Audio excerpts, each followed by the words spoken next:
Queríamos tenerlo a él, por supuesto, analista internacional, periodista, político y escritor. Ya estuvo con nosotros justo en el día en el que falleció el Papa Francisco, pero nos pareció interesante tenerlo hoy nuevamente, ya con el nuevo Papa, ¿no? El sucesor de Francisco en la Iglesia Católica, con León XIV. Está con nosotros Luis Rosales para analizar el panorama político de esta elección. ¿Cómo estás, Luis? Hola, Majo, un gran gusto y un gran saludo a todos los mendocinos. Qué linda está Mendoza, estaba viendo ahí. ¿Viste? Está hermosa Mendoza, siempre. Qué linda que está, qué linda que está. Pero viste Está fresquito, pero está lindo, sí, parece. Sí, viste que el otoño es especial acá. Es así. No es lo mismo el otoño en Mendoza. Totalmente, Luis querido. Vos estás ahora en Buenos Aires, ¿verdad? No. Ahora estoy, mira, volviendo de Nueva York en Santiago de Chile por cuestiones laborales. Ok, te encontramos en Santiago de Chile. Imagino que estuviste... Del otro lado de la cordillera. Del otro lado de la cordillera nuestra. Imagino que estuviste muy atento ayer, ¿no? Con la elección del nuevo Papa, el nuevo sumo pontífice. Y queremos saber cuál es tu mirada, ¿no? El impacto político de esta elección, el primer Papa norteamericano con corazón latino. Y desde ya su mensaje, el primer mensaje que fue de absoluta paz. ¿Es un mensaje a Trump? Sí, a Trump, pero Trump no es guerrero. Trump es negociador. No ha iniciado ninguna guerra, está tratando de frenar la guerra. Mira, por un lado es la reelección de Francisco, te diría, si vos querés sintetizarlo en una frase taquillera. Porque es un hombre de Francisco que va a continuar la obra de Bergoglio. Eso no te quepa la menor duda. Es, digamos, la continuidad. No hubo cambio en ese sentido. Es un cardenal. Los cardenales, yo lo aprendí yo escribí un libro sobre una biografía sobre Francisco en inglés. Se transformó en una biografía muy leída en los Estados Unidos. Y ahí aprendí un montón de cosas, entre otras que los cardenales no los nombra el Papa, los crea el Papa, así se dice. Este cardenal fue creado por tal Papa. Exacto. Entonces, este cardenal, que ahora es Papa, Robert Francis Prevost, fue creado por Francisco, al igual que un montón de otros cardenales. Entonces, era bastante probable que esto sucediera, que la continuidad se diera, que no hubiera cambio, porque los cardenales que elegían al nuevo Papa habían sido creados todos por Francisco. Entonces, la gran mayoría, quedaban algunos de Benedicto XVI y muy poquitos de Juan Pablo II. Entonces, es por una cuestión de edad, eso más que nada. Viste que a los 80 años ya no pueden votar más Papa. Exacto. Primero ese tema. Segundo, es un Papa, León XIV, que está como en una buena esquina parado. La avenida Perú con la avenida Estados Unidos. Y me parece que llega un callejón España ahí porque su mamá era española. Entonces, está en una esquina interesante porque vos prendías la televisión norteamericana y te decían todo, veías en todos los canales el Papa, the American Pope, el Papa americano. Viste que en Estados Unidos ellos son los únicos americanos, nosotros no somos americanos, nosotros somos Latin Americans, los Americans son ellos. Exacto. El Papa americano. Prendías la televisión en Latinoamérica, sobre todo en Perú, y te decían el Papa peruano, porque tiene nacionalidad peruana. Sí. Y los españoles decían, ojo, que tiene una madre española. Todos los queremos. Todos se lo querían pero están debatiendo, claro, de quién es el Papa. Claro, exactamente, pero bueno, viste como Gardel, algo así, de quién es Gardel. Claro, exacto. Y digo, la gran pregunta es si realmente va a continuar con el legado Francisco. Vos decís que sí, pero en esto de que se habla de que es un 50 y 50, un 50 progre, un 50 conservador. Y de hecho ayer, si bien tuvo un cálido mensaje para con Francisco y un agradecimiento, todos estaban atentos a las señales, a si iba a usar o no la sotana correspondiente, si el anillo, si la cruz. Bueno, más conserva fue. Claro, fue más conservador. ¿Fue un mensaje también? Sí. Mirá, sí, se viste con las vestimentas más lujosas que Francisco había rechazado, ¿te acordás? Hay que ver, no lo he visto, si tiene los zapatitos rojos de Prada que tenía Benedicto XVI o los zapatos rotos del Papa Francisco, ¿viste? Total. Los zapatos negros rotos no voy a decir la marca porque es una marca de acá. Sí. de ahí a dar la vuelta en la calle San Martín y no sé qué, está ahí en Espejo, ponele, ahí está la tienda. No sé si está, pero digo. Y que era lo único que cobraba, era el sueldo de él, porque él decía, cuando necesito plata para zapatos, la pido. Claro. Era su sueldo. Bueno, la Iglesia Católica siempre es una frazada corta. Por algo tiene 2000 años de duración. Fíjate que, a ver, el Imperio Romano se cayó, el Imperio Bizantino se cayó, el Imperio Otomano se cayó, el Imperio Alemán se cayó, el Imperio Austrohúngaro se cayó, el Imperio Ruso se cayó. Sí. La Iglesia Católica no. Es Sí. fuerte eso. Es cierto. Es muy fuerte. 2000 años, 2000, una cosa impresionante. Y 267 papas con este. ¿Cómo lo han hecho? Los que creen te dicen es Dios, obviamente, está Dios atrás. Pero como organización, me refiero, tiene mucho que ver con que usan una especie de frazada corta. Y van, viste, cuando vos tenés la frazada corta, tenés que irte ingeniando para calentar un poquito el cuello. Y después se te enfrían los pies, tenés que corrértela para los pies para que se te calienten los pies. Vas corriendo. Sí. Entonces, siempre, y en general los papas producen estas reacciones, los muy conservadores te dicen, no, Francisco era marxista, porque hacía todo lo que hacía, bla, bla, bla. Y los muy progresistas te dicen, no, Francisco es un conservador porque es muy lento, está haciendo reformas pero muy lentas. Y ahora con este va a pasar un poco lo mismo. Parecería que en los símbolos es un poco más conservador que Francisco, pero ha sido un misionario entre los indígenas en el Perú, debe tener una visión de los pobres muy parecida a la de Francisco, es misionero. de la pobreza, del rol de la iglesia. Sí, sí. Es un misionero, un misionario y en el Perú, en las zonas más pobres del Perú.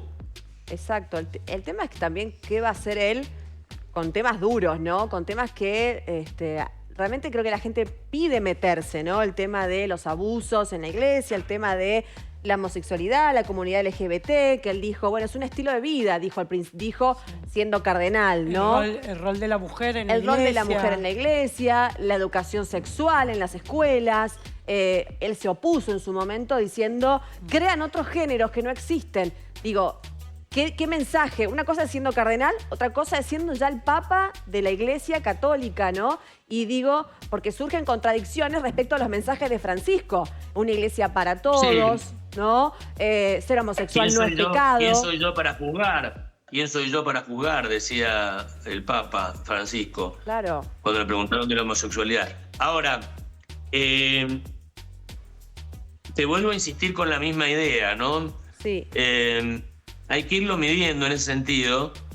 El riesgo que tiene la Iglesia, si toman muchas de estas medidas que ustedes señalan y con todo criterio, sobre todo el rol de la mujer, no tiene sentido. Ya a esta altura, los viejos dirían a esta altura de la soirée que estemos discutiendo ese asunto. Los anglicanos lo resolvieron muy bien. Sí. Hay obispas. Sí. Hay, no sé cómo se llaman, sacerdotisas y obispas. Exacto. Anglicanas. Me acuerdo que una vez yo estaba por ahí dando vueltas por el Vaticano y aparecieron un par de obispas anglicanas y era muy raro ver con ropa de obispo a una mujer. Exacto. Sí, sí, con las vestimentas de un obispo a una mujer, era muy raro. Sí, yo creo y era como a propósito, medio que había armado una comisión en donde había invitado a dos obispas anglicanas, como para, wow, era rarísimo eso dentro del Vaticano. Pero bueno, habrá que irlo midiendo, ¿no? Recién empieza. El nombre que eligió hace referencia a que en lo social va a ser bastante progre, porque León XIV es la continuidad de León XIII. Sí. Y León XIII fue el papa que escribió, o durante su papado se escribió, se desarrolló la doctrina social de la Iglesia, muy polémica. Yo creo que tiene algunos errores la doctrina social de la Iglesia, pero analizándolo objetivamente, fue la que ubicó a la Iglesia entre el medio del capitalismo y del marxismo, desde el punto de vista económico. Sí. De ahí tomó Perón la inspiración para su justicia social. La doctrina de Perón está muy inspirada en la doctrina social de la Iglesia de León XIII. Mira, me quiero corregir cortito porque lo que dijo textual el Papa Francisco fue ser homosexual no es delito. Quiero corregirme. No está bien. Sí, no Digo, no, me parece importante corregirlo. No, quería consultarte también, Luis, vengo a la Argentina, ¿no? En esto de debatirse, de apropiarse al Papa en algún punto. Ayer hubo dos mensajes claros en la Argentina. Por un lado, Javier Milei y por otro lado, Cristina Fernández de Kirchner, ¿no? ¿Qué pensás sobre eso? Digo, no tardaron ni un segundo en hacerse propios al Papa. Bueno, porque la política en todas partes del mundo está signada por las redes sociales, donde todo es instantáneo, rápido, y si te equivocás, después lo arreglás. ¿Viste? No tenés que decir nada. Viste que vos te acabás de corregir, como todos nosotros, los que estamos formados en la escuela anterior de periodismo, que tenés que ser precisa, que querés tener archivo. En las redes, nada. En las redes decís cualquier cosa, matás a alguien, con los términos me refiero, lo destruís y después que sea lo que Dios quiera. Ahora, lo de Milei fue por la idea que se llama León, pero ahí tendría que haber analizado que León XIII es la antítesis de lo liberal, te diría, absolutamente. Claro. Planteó una iglesia corrida absolutamente del capitalismo. Sí. León XIII, así que el nombre León no es por Milei, claramente. No. Y Cristina, bueno, va a tratar de sacar provecho. Cristina tiene un poco más de derecho de apropiarse del Papa porque es un Papa de la doctrina social de la Iglesia. Claro, claro. Un Papa peronista. Exacto. ¿Pensás que vendrá a la Argentina rápidamente lo que no hizo Francisco? ¿Pensás que puede llegar a venir? Se dice que en su agenda, en la de Francisco estaba un viaje a la Argentina para el mes de octubre. Obviamente que la agenda está prevista. ¿Seguirá con esa agenda y vendrá? Ojalá. Me parece que puede hacerlo, ¿no? Porque él no tiene los problemas que nunca se supo bien. A mí me da mucha pena que no haya venido Francisco. Hubiera contribuido, creo, bastante si se lo hubiera propuesto, a componer la grieta que tenemos acá. Grieta que a veces es un poco exagerada, que es desde el punto de vista de lo electoral, ¿no? Tenemos que lograr empezar a laburar acá y dejar de lado algunas diferencias y empezar a laburar para el futuro. Total. Todos juntos, la mayoría que nos podamos poner de acuerdo. Me parece, el Papa hubiera contribuido a eso, pero bueno, no se pudo. No quiso, no pudo, no se dio. Luis, por lo que sabemos y por lo que empezamos a conocer desde que fue, digamos, elegido el día de ayer, es un papa muy cercano a la gente, que continuaría con esta línea bergogliana, si se quiere decir de alguna manera, y por ahí entendemos que quizás desde su trayectoria, sus 20 años en Perú, todo su trabajo social, su cercanía con la gente más pobre, con los más necesitados, entendemos que es un misionero, ¿no?, de pura cepa. Pero quizás en este nuevo cargo, que tiene una representación a nivel mundial, puede llegar a cambiar o no, tal vez, su esencia. Entendemos que no, que quizás quien vive de esa forma continuaría con ese plan, ¿no? Pero a nivel puesto hoy, el que ocupa, quizás puede llegar a cambiar esa línea o modificar en esto. Y no creo, no, porque él, así como el Papa Francisco era el primer jesuita en llegar al papado, este es el primer agustino. Y la orden de los agustinos es una orden mendicante, que se llama, que es esencialmente una orden para ayudar a los pobres y que viven en la pobreza.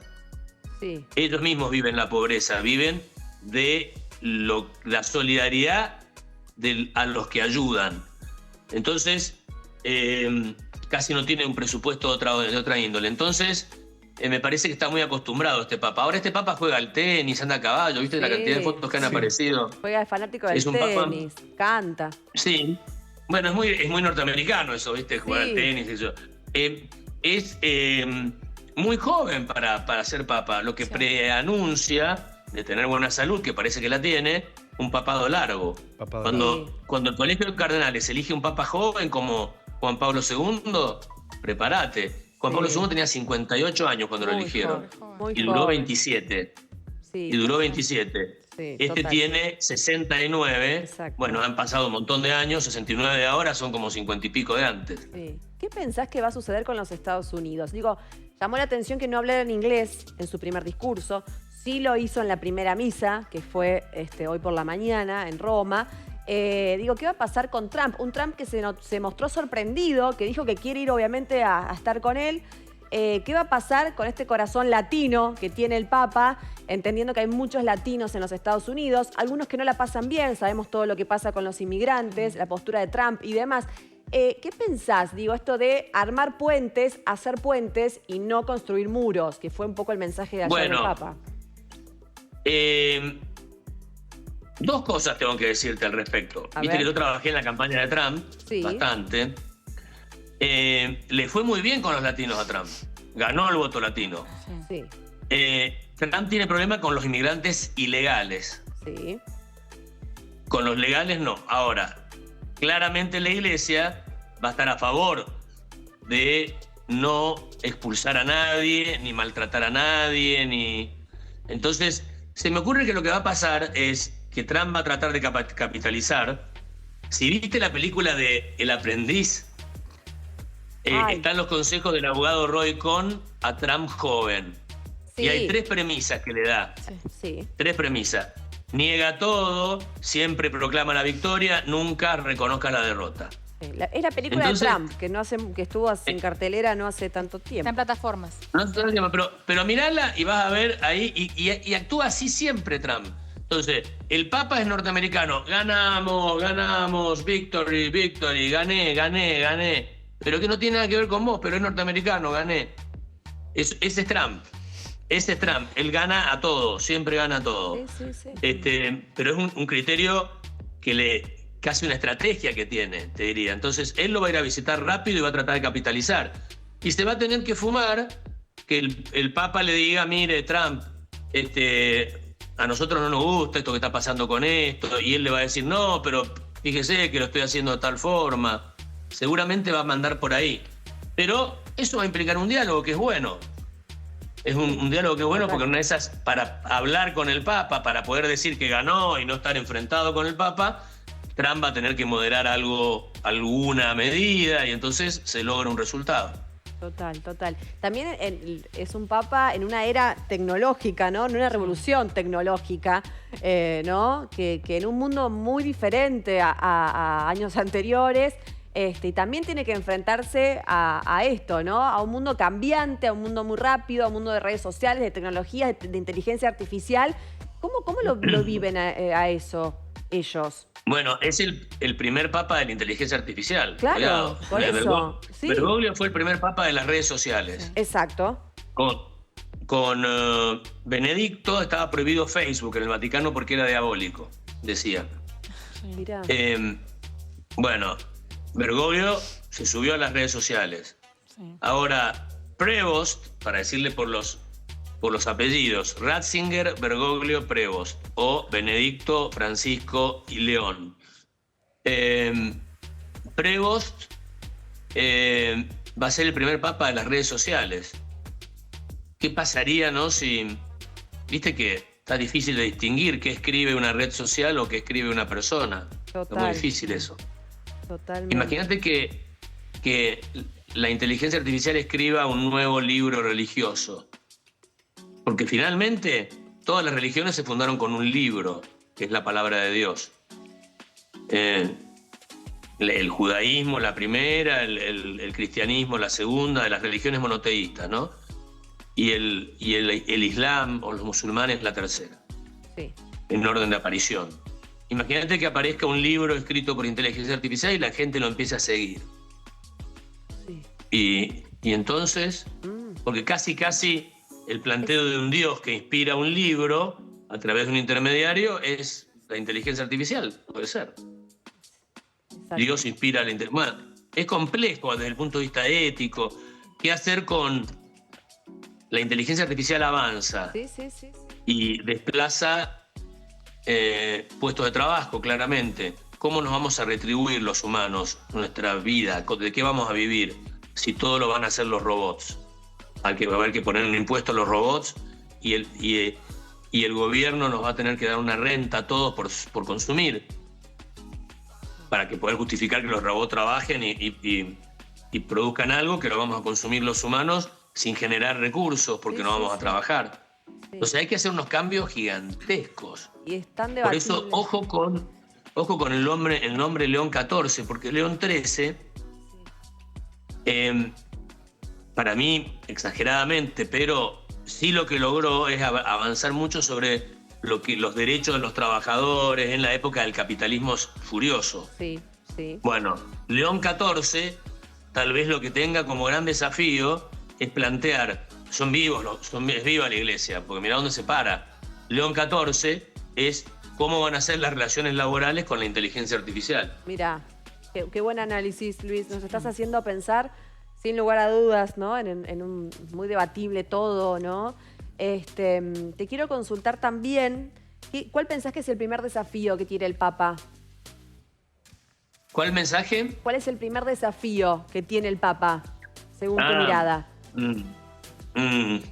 Bueno, que los conservadores no se enojen y rompan y que los progresistas lo acepten. Ese dentro de la iglesia, mantener el agua calma dentro de la iglesia. Habría que, nunca van a trascender después, pero no vas a saber si son fidedignos o no los números de por cuánto fue votado. Claro. Para saber si costó mucho, si había mucha oposición, porque si los números son muy buenos, es decir, muchos cardenales votaron por él, mayoría absoluta, sí, es porque hubo un acuerdo. Y fue, entonces, fue una elección rápida, fue una elección que se dio rápido. Fue bastante rápida, así que sí, 2 días, están divididos los gran estado. Claro. Pero se habla que él fue mediador y que él, porque sucede esto puertas adentro, que ellos convencen entre esa charla que sabemos que existe, sí, ¿no? En ese momento en el que se encuentran. Claro. Hay una persuasión también. Yo soy como un recomendador de películas. Mirá la película Cónclave. Claro, sí. Por eso. Luis, te quería hacer una consulta. Todo te lo explico con películas. Bueno, ahí en Cónclave se ve bien. Y esto ya lo sabemos, así tan... Bueno, yo te diría, el doctorado, el PhD, ¿viste? Como dicen en Estados Unidos. Sí. El PhD, el doctorado de la negociación política, lo que pasa ahí en esa Capilla Sixtina con clave, que es como con llave, cerrada. Sí. Vamos, negocien, muchachos.